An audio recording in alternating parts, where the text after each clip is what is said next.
শীতের এক রাতে তিনি সফরে বেরিয়েছেন। এক মসজিদে মাগরিব আর এশার সালাত পড়ে তিনি ভাবলেন ফজরের সালাতে এই মসজিদে পড়ে সকালবেলা বেরোবো, যেহেতু বাইরে শীত, কই আর যাবো। ব্যাগ থেকে কাঁথা বের করে হাদিস পড়তে শুরু করেছেন আর ভাবলেন হাদিস পড়তে পড়তেই রাতটা কাটিয়ে দিব। কিন্তু মসজিদের দারোয়ান এসে বলে, মুরব্বী, মসজিদে তো থাকা যাবে না, আপনি বেরোন। আহমদ ইবনে হাম্বল অনুনয় বিনয় করলেন যে তোর কাছে হাত জোর করে ক্ষমা চাই বাবা, এই শীতের রাতে আমারে বের করে দিস না, আমি রাতটা মসজিদে কাটাতে চাই। আমি ফজরের নামাজেরও মুসল্লি এই মসজিদের, আমি ফজর পরে তারপরে যাব। দারোয়ান সে না ছোট বান্দা, সে বলে না, মসজিদে থাকতে পারবেন না, বেরোন বেরোন, না বেরোলে গাঠটি সহ ঘাট ধাক্কা দিয়ে বের করে দেবে। চিনতে পারে নাই যেটা মুহাদ্দিসুদ্দাহার, এ যুগের সর্বশ্রেষ্ঠ মুহাদ্দিস ইমাম আহমদ ইবনে হাম্বল। এখন উনি আর কি করবেন, কিছু করতে না পেরে ব্যাগ নিয়ে বের হয়ে গেলেন। প্রচন্ড শীতের রাতে, কনকনে শীতে তিনি কাঁপছেন। হাঁটতে হাঁটতে চলতে চলতে হঠাৎ দেখলেন একটা বাজার। ওই বাজারে এক খাব্বাজ, রুটির দোকানদার, শাবুন খাব্বাজ, যুবক রুটি বানাচ্ছে। যে সালাম দিলেন, আসসালামু আলাইকুম। বাবা, শীতের রাতে বিপদে পড়েছে, যাওয়ার জায়গা নেই।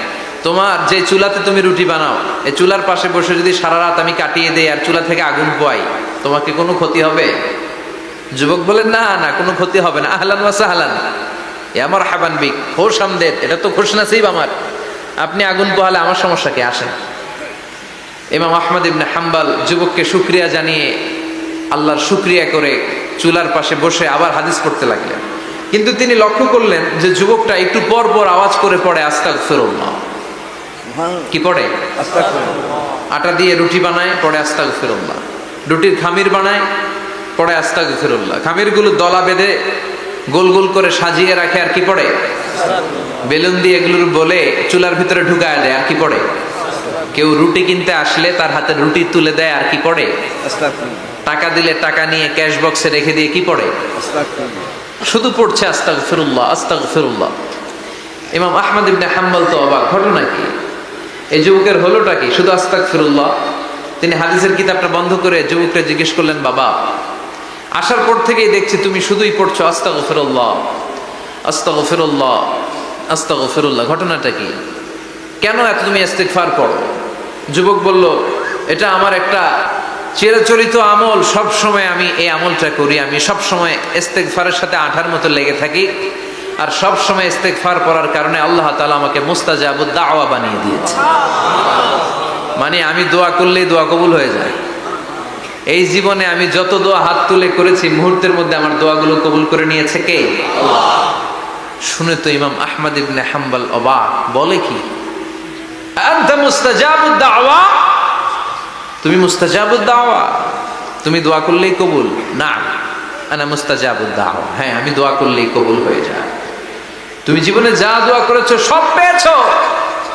হ্যাঁ, আমি জীবনে যা দোয়া করেছি আমি সব পেয়েছি, সব দোয়া কবুল হয়েছে আমার জীবনে, শুধু একটা দোয়া ছাড়া। ইমাম আহমদ ইবনে হাম্বলের কৌতূহল আরো বেড়ে গেল। সব দোয়া তোমার কবুল হয়েছে, একটা দোয়া কবুল হয় নাই, সেটা আবার কি? যুবক বলতে আরম্ভ করলো, আমার যে দোয়াটা কবুল হয় নাই সেটা হচ্ছে আমি আল্লাহর কাছে অনেকবার দোয়া করেছি, আল্লাহ শুনেছি এই জামানার সবচেয়ে বড় মুহাদ্দিস, তার নাম নাকি ইমাম আহমদ ইবনে হাম্বল। আল্লাহ, তোমার কাছে আমার আকুতি, তোমার কাছে আমার মিনতি, আমি যেন এত বড় মুহাদ্দিসের হাতে হাত রেখে মুসাফা করতে পারি আর তার কপালে একটা চুমু দিতে পারি। আমার এই দোয়াটা আজও কবুল হয় নাই। আজও আল্লাহ তাআলা এই দোয়াটা কেন যে কবুল করে না আমি জানি না। একথা শুনে ইমাম আহমদ ইবনে হাম্বল আবেগপ্রবণ হয়ে গেলেন, আর নিজেকে ধরে রাখতে পারলেন না, চোখের পানি ছেড়ে দিলেন আর বললেন, ইয়া শাব, হে যুবক, আহমদ ইবনে হাম্বলের সাথে দেখা করার জন্য তোমার আহমদ ইবনে হাম্বলের দরবারে যাওয়ার দরকার নাই, তোমার এই দোয়াটাও আল্লাহ কবুল করে নিয়েছে। আহমদ ইবনে হাম্বল দেখা দেওয়ার জন্য তোমার দরবারে ছুটে এসেছে। আনা আহমদ ইবনে হাম্বল মুহাদ্দিসুদ্দাহর, আমি হচ্ছে আহমদ ইবনে হাম্বল। যুবক নিজেকে ধরে রাখতে পারে না, চোখের পানি ছেড়ে দিয়ে ওই যুগের সবচাইতে বড় মুহাদ্দিসকে জড়িয়ে ধরে হাতের মধ্যে হাত রেখে মুসাফা করে আহমদ ইবনে হাম্বলের কপালে চুমুকে দেয়, আর আহমদ ইবনে হাম্বলের কাছে দোয়া চেয়ে বলল, ও ইমাম, রব্বুল আলামিন আমার জীবনের কোনো দোয়া আজকে আর বাকি রেখে দেন নাই, এই যে এই দোয়াটা বাকি ছিল, এই দোয়াটাও আল্লাহ কবুল করে নিয়েছে। এই দোয়াটাও কবুল, মুস্তাজাবুদ দাওয়া। আপনি সব সময় যদি ইস্তিগফারের সাথে আঠার মতো লেগে থাকতে পারেন, আপনি দোয়া করা মাত্র দোয়া কবুল করে নেবে কে? এজন্য সব সময় অবসরে বসে আছেন, বাস স্টেশনে বসে আছেন, সিএনজিতে চড়ে এক জায়গা থেকে আরেক জায়গায় যাচ্ছেন, বিছানায় শুয়ে আছেন, পড়বেন আস্তাগফিরুল্লাহ। কি পড়বেন? প্রাণ খুলে মন থেকে আওয়াজ করে সবাই পড়েন আস্তাগফিরুল্লাহ। আবারও পড়েন আস্তাগফিরুল্লাহ, চিল্লায় পড়েন আস্তাগফিরুল্লাহ। বিশ্বনবী ইস্তিগফারের অনেকগুলো আলফাজ শিখিয়েছেন, সবচেয়ে সহজ যেটা শিখিয়েছেন সেটার নাম হলো আস্তাগফিরুল্লাহ। বিশ্বনবী জামাতে সালাত শেষে সালাম ফিরিয়ে আওয়াজ করে পড়তেন আল্লাহু আকবার, তারপরে 3 বার পড়তেন আস্তাগফিরুল্লাহ, আস্তাগফিরুল্লাহ, আস্তাগফিরুল্লাহ। পড়ার দরকার আছে না নাই? পড়তে রাজি আছেন তো? সালাম ফেরানোর পরে কি পড়বেন? নাকি দোয়া করার জন্য পাগল হয়ে যাবেন? আল্লাহুম্মা আমিন ইয়া আরহামার রাহিমিন, আছে না নাই? পাগল হয়ে যায় দোয়া করার জন্য, কিন্তু তাসবিহগুলো পড়তে চায় না। বিশ্বনবী লম্বা তাসবিহ পড়তেন, সালাম ফেরানোর পরেই আস্তাগফিরুল্লাহ পড়তে রাজি আছেন? আবার বিশ্বনবী বললেন, যে ব্যক্তি পড়বে আস্তাগফিরুল্লাহ আল্লাযী লা ইলাহা ইল্লা হুয়াল হাইয়ুল কাইয়্যুম ওয়া আতুবু ইলাইহি, যুদ্ধের ময়দান থেকে যদি কেউ পালিয়ে যায় তার কোনো মাফ নাই। এটা অনেক বড় কবিরা গুনাহ। আত-তাওয়াল্লি মিন ইয়াউমিজ যাহফ, যুদ্ধের ময়দান থেকে পালালে ওর কোনো মাফ নাই। বিশ্বনবী বলেন, যুদ্ধের ময়দান থেকে পালিয়ে এসেছে কোন মুসলিম সৈনিক, সেও যদি এই আস্তাগফিরুল্লাহ আল্লাযী লা ইলাহা ইল্লা হুয়াল হাইয়ুল কাইয়্যুম ওয়া আতুবু ইলাইহি মন থেকে পড়ে, তার জীবনের গুনাহ আল্লাহ মাফ করে দিবে। আবার সাইয়েদনা আবু বকর, সহিহ বুখারীর বর্ণনা, বিশ্বনবীরে বললেন, ইয়া রাসূলুল্লাহ আল্লিমনি দুআআন আদউ বিহি ফি সালাতি। ও নবী, আপনি আমারে এমন একটা দোয়া শিক্ষা দেন যেই দোয়াটা আমি নামাজের মধ্যে করব। বিশ্বনবী বললেন, তুমি নামাজের মধ্যে পড়ো, আল্লাহুম্মা ইন্নী যালামতু নাফসি যুলমান কাসীরা ওয়া লা ইয়াগফিরুয যুনুবা ইল্লা আনতা ফাগফিরলি মাগফিরাতাম মিন ইনদিকা ইন্নাকা আনতাল গফুরুর রহিম। সুবহানাল্লাহ। এটারে আমরা বলি দোয়া মাসুরা, এটাও একটা ইস্তিগফার। যেখানেই ক্ষমা চাওয়ার কথা আছে ওইটাই ইস্তিগফার, বুঝতে পেরেছেন? আল্লাহুম্মা ইন্নী যালামতু নাফসি, ও আল্লাহ অনেক জুলুম করেছি, যুলমান কাসীরা, জুলুমের শেষ নাই। ওয়ালা ইয়াগফিরুয যুনুবা ইল্লা আনতা, আপনি ছাড়া এই জুলুম আর পাপ ক্ষমা করার কেউ নাই। ফাগফিরলি মাগফিরাতাম মিন ইনদিক, নিজ গুণে আমার গুনাহ ক্ষমা করে দে। ওয়ালা ইয়াগফিরুয যুনুবা ইল্লা আনতা, আপনি ছাড়া গুনাহ ক্ষমা করার দ্বিতীয় কেউ নাই। আমাদের পাপ ক্ষমা করার আর কোন সত্তা আছে? চিল্লায় বলেন আছে? আবার বিশ্বনবী বললেন, যত ইস্তিগফার আছে সব ইস্তিগফারের সেরা সর্বশ্রেষ্ঠ ইস্তিগফারের নাম সাইয়্যিদুল ইস্তিগফার। কি নাম? সহিহ বুখারীর বর্ণনা, শাদ্দাদ ইবনে আউস রাদিয়াল্লাহু তাআলা আনহু বর্ণনা করে বলেন, কেউ যদি দিনের বেলা একবার সাইয়্যিদুল ইস্তিগফার পড়ে, ওই দিন যদি লোকটার মৃত্যু হয়ে যায়, মুহূর্তের মধ্যে লোকটার জান্নাতি ঘোষণা দিয়ে দিবে কে? রাত্রি বেলা যদি কেউ সাইয়্যিদুল ইস্তিগফার একবার পড়ে, ওই রাতে ইন্তেকাল হলে তার জীবনের সব গুনাহ মাফ করে দিয়ে ওই লোকটারেও জান্নাতি করে দিবে কে? দিনে যদি সাইয়্যিদুল ইস্তিগফার একবার পড়েন, ওই দিনে ইন্তেকাল করলে আপনি জান্নাতি। রাতে যদি সাইয়্যিদুল ইস্তিগফার কেউ পড়েন, ওই রাতে ইন্তেকাল হলে আপনি জান্নাতি। এটা সহিহ বুখারীর বর্ণনা। সব ইস্তিগফারের রাজা, শ্রেষ্ঠ ইস্তিগফার। মুখস্থ আছে না? কার কার মুখস্থ আছে? হাত তুলেন। সাইয়্যিদুল ইস্তিগফার মুখস্থ আছে কার? মাশাআল্লাহ, তাবারাকাল্লাহ। এটা আপনাদের বাড়ির কাজ দিলাম। যাদের মুখস্থ নাই তারা গুগলে সার্চ করবেন সাইয়্যিদুল ইস্তিগফার, লেখা মাত্রই পেয়ে যাবেন। বইতে আছে, বিভিন্ন ইসলামিক দোয়ার বইতে আছে, গুগলে ইউটিউবে সার্চ দিলে পেয়ে যাবেন। এই সাইয়্যিদুল ইস্তিগফার প্রতিটা মুমিনের অন্তরে থাকার দরকার আছে না নাই? আল্লাহুম্মা আনতা রাব্বি লা ইলাহা ইল্লা আনতা খালাকতানি ওয়া আনা আবদুক ওয়া আনা আলা আহদিকা ওয়া ওয়া'দিকা মাস্তাতা'তু আউযু বিকা মিন শাররি মা সানা'তু আবুউ লাকা বিনি'মাতিকা আলাইয়া ওয়া আবুউ লাকা বিযামবি ফাগফিরলি ফাইন্নাহু লা ইয়াগফিরুয যুনুবা ইল্লা আনতা। সুবহানাল্লাহ পড়েন। এটার নাম সাইয়্যিদুল ইস্তিগফার। এটার নাম কি? কত হাবিজাবি দোয়া যে বানায় বানায় পড়ে তার শেষ নাই। বিশ্বনবী যে দোয়াগুলো শিখাইয়া দিলেন, এগুলো পড়তে সালাত শেষে 1 ঘন্টা সময় লাগবে আপনার। 1 ঘন্টার আগে মুসল্লা থেকে ওঠার কোনো সুযোগ নাই। চিল্লায় বলেন ঠিক কিনা? বিশ্বনবী সালাম ফিরিয়ে আওয়াজ করে পড়তেন আল্লাহু আকবার, 3 বার পড়তেন আস্তাগফিরুল্লাহ, 33 বার সুবহানাল্লাহ, 33 বার আলহামদুলিল্লাহ, 33 বার আল্লাহু আকবার। এরপরে পড়তেন লা ইলাহা ইল্লাল্লাহু ওয়াহদাহু লা শারীকা লা, লাহুল মুলকু ওয়া লাহুল হামদু ওয়া হুয়া আলা কুল্লি শাইইন কাদির। সুবহানাল্লাহ পড়েন। একবার আয়াতুল কুরসি পড়তেন। মান খারাপ আয়াতুল কুরসি দুবুরা কুল্লি সালাতিন মাকতুবাতিন লাম ইয়ামনাহু মিন দুখুলিল জান্নাতি ইল্লাল মাউত। আয়াতুল কুরসি মুখস্থ না সবার? প্রত্যেক ফরজ সালাতের পরে কেউ যদি একবার আয়াতুল কুরসি পড়ে তার জান্নাতে ঢোকার ক্ষেত্রে আর কোনো বাধা নাই, একটা জিনিস ছাড়া, সেটা হলো মরণ, মৃত্যু। লোকটা মরে না তাই জান্নাতে যায় না, মরলেই জান্নাতে। আয়াতুল কুরসি পড়বেন তো? সালাত শেষে বিষ্ণু বলতেন আল্লাহুম্মা ইন্না নাসআলুকাল হুদা ওয়াত তুকা ওয়াল আফাফা ওয়াল গিনা আল্লাহুম্মা আ'ইন্না আলা যিকরিকা ওয়া শুকরিকা ওয়া হুসনি ইবাদাতিক اللهم لا مانع لما أعطيت ولا معطي لما منعت ولا ينفع ذا الجد منك الجد اللهم حبب إلينا الإيمان وزينه في قلوبنا وكره إلينا الكفر والفسوق والعصيان وجعلنا من الراشدين سبحان الله অভাব নাই, সহি দোয়ার অভাব নাই। এগুলো ধুইয়া বানায় বানায় আন্দাজে মান্দাজে দোয়া কালাম পড়ে। এজন্য মাসনুন যে দোয়াগুলো আছে এগুলো পড়বেন তো? সাইয়্যিদুল ইস্তিগফার মুখস্থ করবেন? কথা দিছেন তো? কথা দিছেন?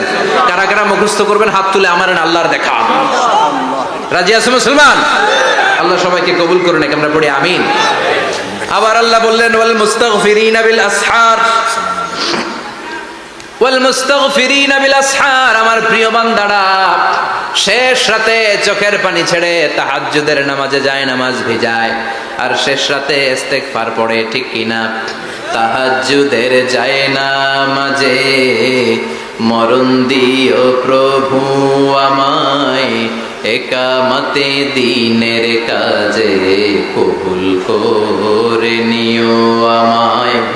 তাহাজ্জুদের যায় নামাজে মরণ দিও প্রভু আমায়, একামতে দিনের কাজে কবুল করে নিও আমায়। সুবহানাল্লাহ পড়ো। যেই নবীর কোনো পাপ নাই, যেই নবীর কোনো অন্যায় হয় নাই, গুনাহ হয় না, ওই নবীকেও আল্লাহ ইস্তেগফার করার অর্ডার করেছেন। রব্বুল আলামিন বলেন ফাসাব্বিহ বিহামদি রাব্বিকা ওয়াস্তাগফিরহু ইন্নাহু কানা তাওয়াবা। ফাসাব্বিহ, নবী তাসবিহ পড়েন, বিহামদি রাব্বিকা, রবের নামে, রবের প্রশংসার তাসবিহ পড়েন, ওয়াস্তাগফিরহু, তার কাছে ক্ষমা চান, ইস্তেগফার পড়েন, ওয়াস্তাগফিরহু। ফাসাব্বিহ বিহামদি রাব্বিকা ওয়াস্তাগফিরহু, নবী আপনি ইস্তেগফার পড়েন। যে নবীর কোনো গুনাহ নাই, ওই নবীকে যদি আল্লাহ ইস্তেগফার করার অর্ডার করতে পারেন, আমাদের ইস্তেগফার করার দরকার আছে না? নেই? প্রতিদিন কম করে 100 বার ইস্তেগফার করব। কয়বার? চিল্লায় বলেন কয়বার? আওয়াজ করে সবাই আবার পড়েন আস্তাগফিরুল্লাহ, আর জোরে পড়েন আস্তাগফিরুল্লাহ। এজন্য পাপ হোক, অন্যায় হোক, শয়তানের ওয়াসওয়াসায় পড়ে নামাজ ছেড়ে দিয়েছি, মিথ্যা কথা বলেছি, আব্বা আম্মার সাথে বেয়াদবি করেছি, জুলুম করেছি, মুহূর্তেই চোখের পানি ছেড়ে 2 রাকাত নামাজ পড়ে তওবা করে ইস্তেগফার করে ক্ষমা চাইবো কার কাছে? চিল্লায় বলেন কার কাছে? এগুলো হচ্ছে মুমিনের হাতিয়ার। এই তাওবা, এই ইস্তেগফার, this is the weapon of believers. এগুলো বিশ্বাসীদের হাতিয়ার। তলোয়ার, ড্রোন হামলা, মিসাইল, AK-47, এগুলো আমাদের হচ্ছে জিকির। চিল্লায় বলেন ঠিক কিনা? আর জিকিরটা হতে হবে একজনের নামে। চিল্লায় বলেন তিনি কে? ওয়াযকুর রাব্বাকা ফি নাফসিকা তাদাররুআন ওয়া খীফা ওয়া দুনাল জাহরি বিল কওলি বিল গুদুমি ওয়াল আসাল ওয়া লা তাকুম মিনাল গাফিলিন। আল্লাহ বললেন ওয়াযকুর রাব্বাকা ফি নাফসিকা তাদাররুআন ওয়া খীফা, আল্লাহর জিকির করো, আল্লাহর নাম জপো মনে মনে, বিনয়ের সাথে, গোপন ভাবে, চিৎকার চেঁচামেচি করো না। কিন্তু আমাদের জিকিরের ভেতরে চিৎকার চেঁচামেচি আছে না নাই? আমরা মাহফিলের মধ্যে মাঝে মাঝে লা ইলাহা ইল্লাল্লাহর জিকির করাই না আওয়াজ করে। এটা হচ্ছে তালিমান, তালিমের জন্য জায়েজ আছে, কিন্তু শ্রেষ্ঠ জিকির হচ্ছে একা একা জিকির করা। আল্লাহ বললেন তাদাররুআন ওয়া খীফা, কোরআনের আয়াত, তাদাররুআন ওয়া খীফা, with full of humility and humbleness, বিনয়ের সাথে জিকির করো। খিফা, গোপনে গোপনে। দুনাল জাহারি বিল কওল, চিৎকার না করে। কিন্তু চিৎকার করে লাফিয়ে লাফিয়ে জিকির করা এদেশে আছে না নাই? কথা বলেন। ইন্নাল্লাহ জামিল ওয়া ইউহিব্বুল জামাল, আল্লাহ নিজে সুন্দর আর সব সুন্দরকে আল্লাহ পছন্দ করেন। দেখবেন এদেশে কিছু জিকির আছে ওইটার মধ্যে আল্লাহর নাম বোঝা যায় না, আছে না নাই? হুই হাই করে লাফালাফি করে, যে হুই হুই হুই হুই যে করে, এই হুই হুই এর মধ্যে আল্লাহর নাম আছে? কথা কর। যেই শব্দে আল্লাহর নাম নাই ওটা দিয়ে জিকির করা যাবে? কত ধরনের ভয়ঙ্কর জিকির। আবার জিকিরও করে বাঁশের উপরও লাফায়। যিনি জিকির পরিচালনা করে তার কাঁধের উপর যে চেপে বসে, আছে না নাই? এটা কি জিকিরের সৌন্দর্য? কথা বলেন। আমরা জিকির করব ওই পন্থায় যে পন্থায় বিশ্বনবী করেছেন, সাহাবারা করেছেন। বিশ্বনবী জিকির করতেছেন, সাহাবারা জিকির করতে করতে বিশ্বনবীর কান্দে উঠছে, আছে না হাদিসে? সাহাবারা জিকির করতে করতে খেজুর গাছের চূড়ায় উঠেছে। কথা বলেন। জিকিরের মধ্যে সৌন্দর্য আছে না নাই? এজন্য জিকিরের সৌন্দর্যগুলো অবলম্বন করে যেন আমরা আল্লাহরে ডাকতে পারি। চিল্লায় বলেন ঠিক কিনা? এজন্য রাব্বুল আলামিন বলেন, ফাযকুরুনি আযকুরকুম ওয়াশকুরুলি ওয়ালা তাকফুরুন। বেশি বেশি আমার জিকির করো, তাইলে আমিও তোমাদের জিকির করব। আমরা আল্লাহরে ডাকলে আল্লাহ নাকি আমগরে ডাকে? ভাল লাগে? আল্লাহ বললেন, ফাইন যাকারানি ফি নাফসি যাকারতুহু ফি নাফসি। আমার বান্দা যদি একা একা আমার জিকির করে, আমি আমার বান্দার একা একা জিকির করি। আমার বান্দা যদি মহাসম্মেলনে মহাসমাবেশে সবাই রে নিয়ে আমারে ডাকে, আমি এর চাইতো শ্রেষ্ঠ একটা মহাসম্মেলন ফেরেশতাদেরকে নিয়ে করে আমার বান্দার জিকির করি। ওয়া ইন তাকাররাবা ইলাইয়া শিবরান তাকাররাবতু ইলাইহি যিরাআন। আমার কোন বান্দা আমার দিকে যদি এক বিঘত এগিয়ে আসতে চায়, আমি আমার বান্দার দিকে এক হাত এগিয়ে যেতে চাই। আমার বান্দা যদি আমার দিকে এক হাত এগিয়ে আসে, আমি আমার বান্দার দিকে দুই হাত এগিয়ে যাই। ওয়া ইন আতানি ইয়ামশি আতাইতুহু হারওয়ালা। আমার বান্দা যদি আমার দিকে হেঁটে হেঁটে আসতে চায়, আমি আমার বান্দার কাছে দৌড়ে দৌড়ে যাই। কি আল্লাহ আমরা পাইছি, ডাকা মাত্রই তিনি সাড়া দেয়। চিল্লায় বলেন ঠিক কিনা? এজন্য সব সময় আল্লাহর জিকির দিয়ে হৃদয়টারে সিক্ত রাখার দরকার, আছে না নাই? বিশ্বনবী বললেন, লা ইয়াজালু লিসানুকা রাতবান মিন যিকরিল্লাহ। সব সময় আল্লাহর জিকির দিয়ে জিহ্বাটারে ভিজায় রাখো। জিকির করেন, লা ইলাহা ইল্লাল্লাহ, লা ইলাহা লা ইলাহা ইল্লাল্লাহু মুহাম্মাদুর রাসূলুল্লাহ সাল্লাল্লাহু। মাসালুল লাযী ইয়াযকুরু রাব্বা ওয়াল্লাযী লা ইয়াযকুরু রাব্বা মাসালুল হাইয়্যি ওয়াল মাইয়্যিত। যে হৃদয় আল্লাহর জিকির করে আর যে হৃদয় জিকির করে না, বিশ্বনবী বললেন দুই হৃদয়ের পার্থক্য হচ্ছে একটা জীবিত হৃদয় আর একটা মৃত হৃদয়। এখন আপনার হৃদয়কে আপনি কি জিন্দা রাখতে চান না মুর্দা বানাতে চান? আবার আল্লাহ বললেন, আলা বিযিকরিল্লাহি তাতমাইন্নুল কুলুব। দুনিয়ার কোন জিনিস দিয়ে কলবের পরিচ্ছন্নতা হয় না। দুনিয়ার কোন জিনিস দিয়ে কলব পরিচ্ছন্ন হয় না, কলবের খাদ্য হয় না। কলবের খাদ্য হয় একটা জিনিস দিয়ে, সেটা কি? আল্লাহর জিকির। এজন্য কলবের মধ্যে কি বসাবেন? নাকি আয়না? আয়না বসাইয়া দে মোর কলবের ভিতর বাবারে। কথা কন। আয়না বসাইতে চাই, আছে না নাই? তোর বাবার কলবে তো আয়না নাই, তোরে কি আয়না দিব? বিশ্বনবী কলবে আয়না বসাইছে, সাহাবারা আয়না বসিয়েছে, আবু হানিফা কলবের ভেতরে আয়না বসিয়েছে, ইমাম শাফিঈ কলবে আয়না বসিয়েছে। কলবে আল্লাহর জিকির ছাড়া কোনো আয়না ফায়না বসানো চলবে না। চিৎকার করে বলেন ঠিক কিনা? আবার বিশ্বনবী বললেন, আফদালুয যিকরি লা ইলাহা ইল্লাল্লাহ। জিকিরের জগতে যত জিকির আছে, শ্রেষ্ঠ জিকির হলো লা ইলাহা ইল্লাল্লাহ। মান ক্বালা লা ইলাহা ইল্লাল্লাহ সিদকান মিন কলবিহি দাখালাল জান্নাহ। ঈমানের সাথে ইখলাসের সাথে একবার কেউ যদি লা ইলাহা ইল্লাল্লাহ পড়ে, তার জন্য জান্নাতকে ওয়াজিব করে দিবে কে? এটার নাম কালিমাতে তাইয়্যিবা। কি নাম? দারাবাল্লাহু মাসালান কালিমাতান তাইয়্যিবাতান কাশাজারাতিন তাইয়্যিবা আসলুহা সাবিতুন ওয়া ফারউহা ফিস সামা। এই লা ইলাহার নাম আল্লাহ দিলেন কালিমায়ে তাইয়্যিবা। কি নাম? কথা কর। ঝিনুকের ভেতর লুকিয়ে থাকে যেমন মতি, ঝিনুকের ভেতর লুকিয়ে থাকে যেমন মতি, কালমা শাহাদাতে আছে আল্লাহর জ্যোতি, কালমা শাহাদাতে আছে আল্লাহর জ্যোতি। পড়েন সবাই। ঝিনুকের ভেতর লুকিয়ে থাকে যেমন মতি, ঝিনুকের ভেতর লুকিয়ে থাকে যেমন মতি, কালমা শাহাদাতে আছে আল্লাহর জ্যোতি, কালমা শাহাদাতে আছে আল্লাহর জ্যোতি। সুবহানাল্লাহ পড়ে। তাহলে জিকিরের জগতে সবচেয়ে শ্রেষ্ঠ জিকিরের নাম, চিল্লায় বলেন কি নাম? সাইয়েদনা মুসা আলাইহিস সালাম আল্লাহর ডেকে বললেন, মাবুদ। সহিহ ইবনে হিব্বান, মুস্তাদরাকে হাকিম, দুইটা সহিহ হাদিসের গ্রন্থে হাদিসটা এসেছে। সাইয়েদনা আবু সাঈদ আল খুদরি হাদিসের বর্ণনাকারী।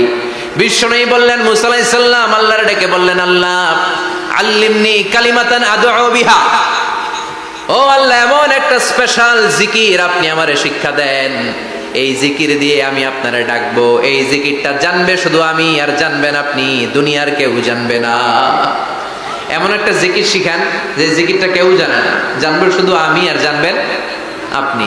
কথা শুনতেছেন? প্রশ্ন করছে কে? হ্যাঁ, আল্লাহ প্রশ্ন করছে। প্রশ্ন করেছে কে? মুসা আলাইহিস সালাম। করেছে কার কাছে? শ্রেষ্ঠ একটা জিকির শিখায় দেন যেটা শুধু আমি করবো আর কেউ করতে পারবে না। আল্লাহ বললেন, মুসা পড়ো লা ইলাহা ইল্লাল্লাহ। মুসা আলাইহিস সালাম বললেন, আল্লাহ জিজ্ঞেস করলাম কি আর কইলেন কি? লা ইলাহা ইল্লাল্লাহ এটা তো জাতীয় জিকির। কথা কয়, এটা তো ইন্টারন্যাশনাল জিকির, এটা তো সবাই পারে। আমি তো চাইছি এমন একটা এক্সক্লুসিভ যেটা আপনি আর আমি ছাড়া কেউ জানে না, শুধু জানবেন আপনি আর আমি। আল্লাহ বললেন, মুসা এর চাইতে শ্রেষ্ঠ জিকির আমার কাছে নাই। ও মুসা, লাউ তাদাউ সাবউস সামাওয়াতি ওয়াল আরদ ফি কাফা, সাত আকাশ সাত জমিন যদি এক পাল্লায় রেখে দাও, ওয়ালা ইলাহা ইল্লাল্লাহ ফি কাফাতিন উখরা, লা ইলাহা ইল্লাল্লাহ যদি আরেক পাল্লায় রেখে দাও, লা রাজাহাত কাফাতু লা ইলাহা ইল্লাল্লাহ, মুহূর্তের মধ্যে লা ইলাহার পাল্লা ভারী হয়ে যাবে রে মুসা। সাত আকাশ সাত জমিন হালকা হয়ে যাবে, আর লা ইলাহা ইল্লাল্লাহর পাল্লাটা ভারী হয়ে যাবে। সুবহানাল্লাহ পড়ে। এজন্য সব সময় এই লা ইলাহার জিকির করতে রাজি আছেন তো? এখন আমরা এই লা ইলাহারে বানাইছি ভিক্ষার জিকির, আছে না নাই? একটা টাকা দিয়া যান আমি গরিব ইনসান, আখিরাতে সওয়াব পাইবেন পাহাড় সমান। একটা টাকা দিয়া যান আমি গরিব ইনসান, আর লা ইলাহার জিকির ভিক্ষার জিকির বানাইছি আমরা। কিন্তু এটা যে একটা বিপ্লবী বাণী,